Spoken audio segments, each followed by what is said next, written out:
தென்மேற்கு வங்கக்கடலில் தமிழக கடலோர பகுதிகளுக்கு இன்று 13 மாவட்டங்களில் கனமழைக்கு வாய்ப்பு இருக்கிறதா சென்னை வானிலை ஆய்வு மையம் வெளியிட்டிருக்காங்க. எனவே தமிழகத்தில் அடுத்த 6 நாட்களுக்கு கனமழைக்கு வாய்ப்பு இருக்கிறதா தெரிவிக்கப்பட்டிருக்கு.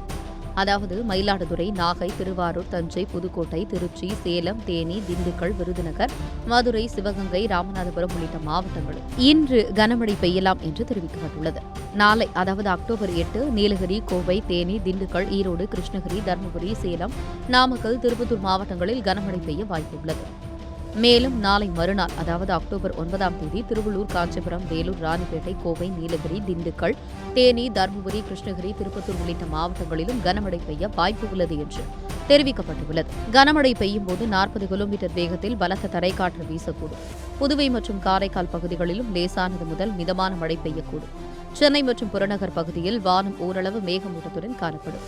நகரின் ஒரு சில பகுதிகளில் லேசானது முதல் மிதமான மழை பெய்ய வாய்ப்பு உள்ளதாக தெரிவிக்கப்பட்டுள்ளது.